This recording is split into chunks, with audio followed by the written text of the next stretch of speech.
everybody, welcome back to the Come Out Inn. I hope you're doing good. Back in August, you might have heard that we had a problem with our freezer. Well, one of them at least. It decided to die on us. So Sarah and I decided to make a bunch of phone calls and see if we could find the most efficient one, the largest one, and the best price one that we could find. It wasn't easy. Well, here it is being delivered by the Alaska Railroad via the Tundra truck. When this was delivered, we also decided to have 2 drums of gasoline sent up, so we'd have a little bit of a stockpile built up for the fall and part of the winter. My hat is off to these guys that run the Tundra truck. These guys get up at 2 a.m., get on the road, and this video was taken around 5:30 in the morning, so they were out here busting their butt pretty early in the day. I'd offer them a tip, but they never take it. I want to give a big shout out to Alaska Railroad. The services you provide us are amazing, and we greatly appreciate it. Thank you. It's crazy the light variations along our trail system because we get hills and valleys. It kind of changes how it looks from minute to minute.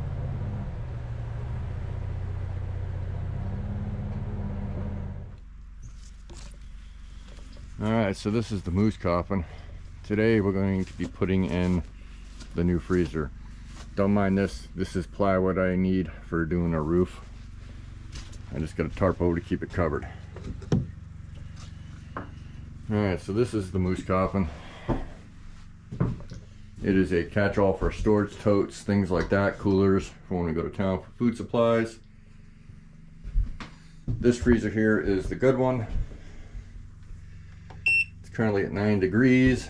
Let me show you the problem right now. If I was to get a moose here in a week when season starts, actually 3 days when season starts, I'm not getting it in there. It's full to the brim. So this little guy here is the offending freezer. This freezer has been here a very, very long time, and it decided to give up the ghost. So it's time for it to go. And it's going to be turned into a smoker. So anyways, let's get this thing out of here and get the next thing in. And then I'll show you guys why it's called the moose coffin.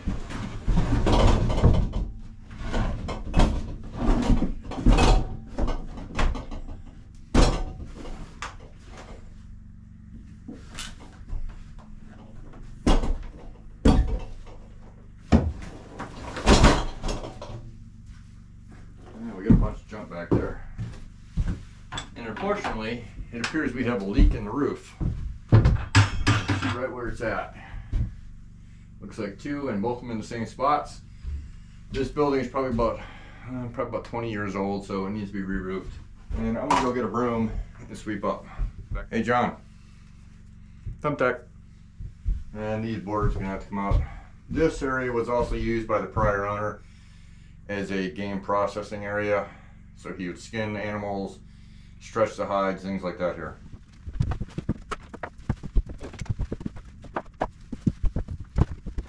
That is a flushing board. Alright, so why is this called the moose coffin? Let me show you. Well, a few things.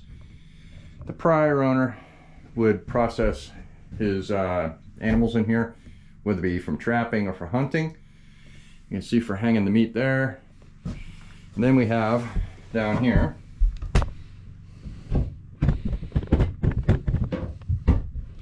the moose coffin, the actual moose coffin. This is a hole that is about 10 foot deep, roughly. I'd probably say closer to 9, but it's quite large, and that's where they would hang their animals. This is where I'll be hanging my moose to age while I'm processing different parts, so it stays protected and cold. The current temperature down inside is 54.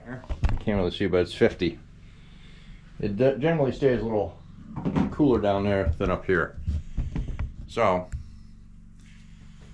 let's get the freezer over here and get it put inside.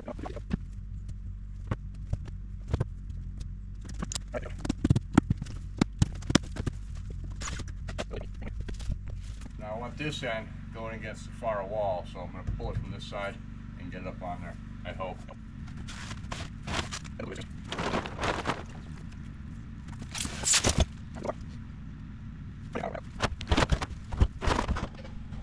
It's going in.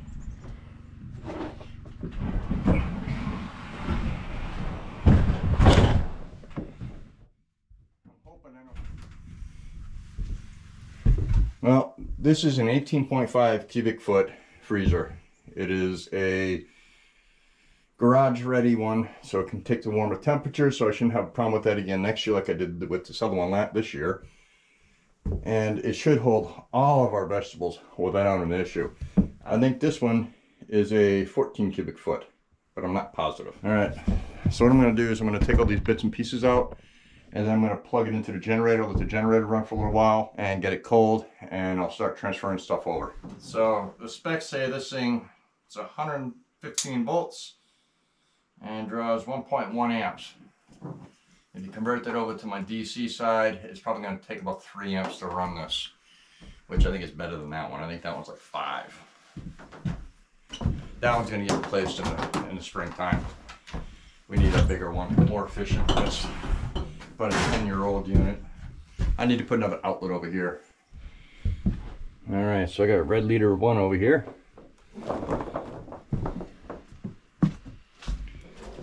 And this is an AI Power 2000 watt surge 1600 run that we got from not Harbor Freight, I wish, from AIH.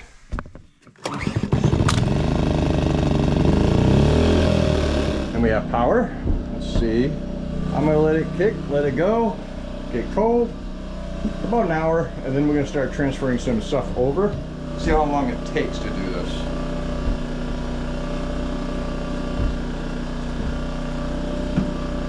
It's currently 56 inside the freezer. So we'll keep checking, see how long it takes. All right, so I'm out here with Sarah, and we're gonna check the freezer. It's been about 15-20 minutes.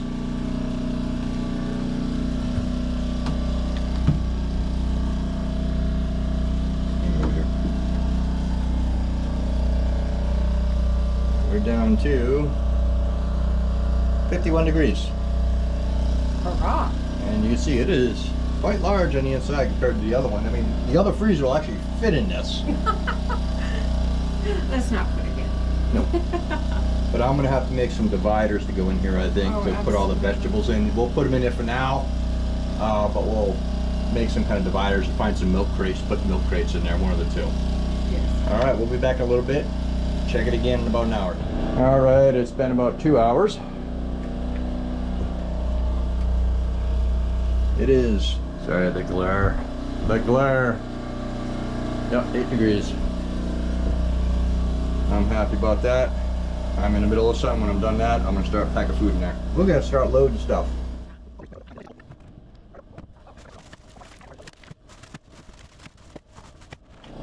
All right, so this freezer is done. We have our butter in there. We have chicken, fish, and ham. More fish, packaged fish, duck, pork, which I'm getting a little low on, and all kinds of beef. And here, as you can see, it's going good. This will be a lot fuller here soon. All right, so that's it for right now. We're gonna shut this thing down, shut it and let it do its thing. All right, so this is an update on the freezer. It's been about 2 months, a little over 2 months it's been in here. And we did purchase these things here from Walmart, and they hold quite a bit of vegetables. We should have enough vegetables in here for the winter. We'll see.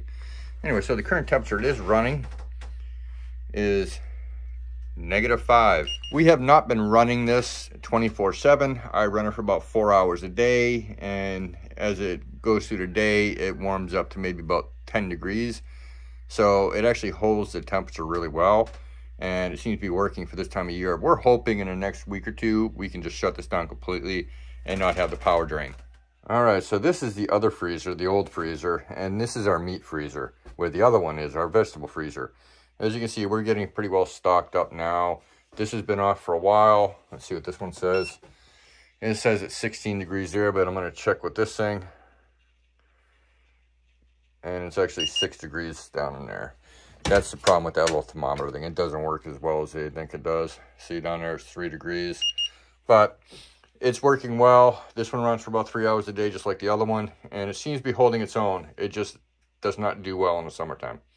Anyways, that's it for today, and we hope you enjoyed the video. Well, thanks for stopping by and watching, guys. I really appreciate it. The freezer is sipping power when it is on. The other one draws almost twice what that one draws. All in all, we're very happy with the purchase, and it's working great for us. Now, this photo here was taken down in Punta Gorda, Florida, on board one of the Kingfisher Fleet's boats. They were having a special event, and I was asked to cover it for the newspaper and featured in my weekly column that I had at the time dedicated to local businesses. Well, that's all for this week, guys. I do appreciate you guys stopping by and taking the time out of your day to watch the video. It means a lot to us when you do that. If you get a chance, please give it a thumbs up and leave a comment. And if you really enjoyed it, feel free to subscribe if you're not already a subscriber. We look forward to seeing you guys at our next live, which is going to be this Monday night at 4 o'clock. And don't forget that we're followed by Adam and Phyllis at Alaska Cut the Cord. We hope to see you at both of our lives. Y'all have a great day, and we'll see you on the next one. Bye.